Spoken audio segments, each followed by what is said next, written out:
Dans cette vidéo, nous allons essayer de comprendre ce qu'est la RGPD, c'est-à-dire le Règlement général sur la protection des données, qui est une loi qui est sortie en 2013 et qui donc régit la protection des données dans l'Union européenne.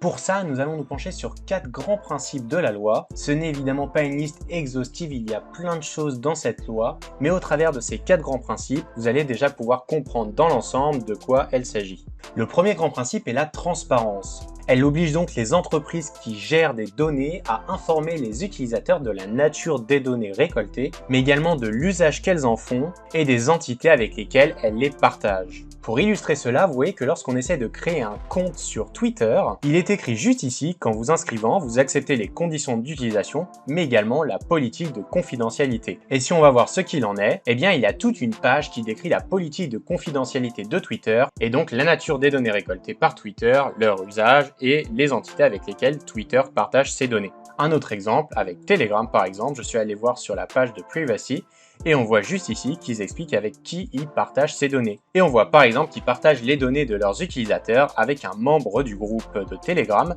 situé à Dubaï. Le deuxième grand principe de la RGPD est donc l'obligation de la sécurisation des données personnelles proportionnellement au risque. Ça veut tout simplement dire que les entreprises qui possèdent des données doivent s'assurer de leur sécurisation, c'est-à-dire qu'elles ne puissent pas être volées, déformées ou endommagées par un tiers, notamment des hackers, et ce à hauteur du risque. Alors évidemment c'est assez flou, mais ça veut dire que plus les données présentent un risque d'être volées, plus la sécurité doit être élevée.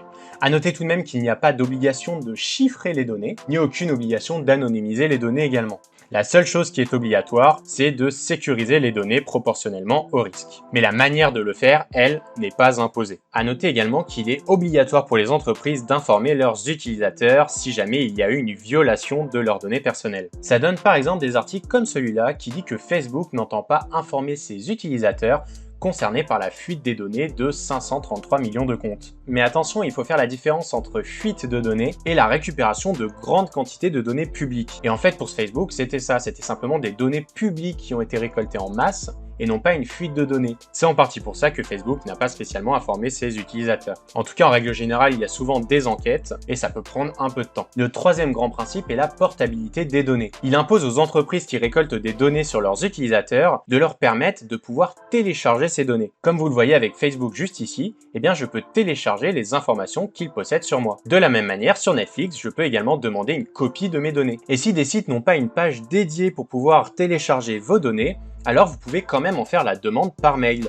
Et ils ont l'obligation de vous les donner. Et s'ils disent le contraire, eh bien ils sont tout simplement hors la loi. À noter également que les données qu'ils vous fournissent doivent être dans un format structuré et lisible par une machine. Pour ceux qui connaissent, on parle par exemple de format CSV ou JSON. Et enfin, le quatrième et dernier grand principe que nous allons évoquer juste ici est le droit à l'oubli, ou plus précisément le droit à l'effacement de vos données. Ça veut tout simplement dire que vous pouvez demander aux entreprises qui possèdent des données sur vous de les effacer. Par exemple, avec Netflix, sur leur page de Privacy, vous pouvez leur envoyer un mail à privacy@netflix.com et leur demander de supprimer vos données. Encore une fois, ils ont l'obligation de le faire. Il y a certaines données qu'ils peuvent néanmoins conserver pour des raisons légales, comme par exemple des informations de paiement. À noter également que ce droit à l'oubli et à l'effacement de vos données peut certaines fois venir se heurter à la liberté d'expression et d'information. En tout cas, pour avoir plus d'informations sur tout ça, je vous renvoie vers le site de la CNIL qui est plutôt bien fait et qui va notamment détailler tous les principes qu'on a vus aujourd'hui et également donner des conseils pour gérer vos données personnelles sur Internet. Voilà, n'hésitez pas à nous donner vos meilleures idées en commentaire et à vous abonner à la chaîne pour suivre plus de tutos et d'astuces en 1 minute.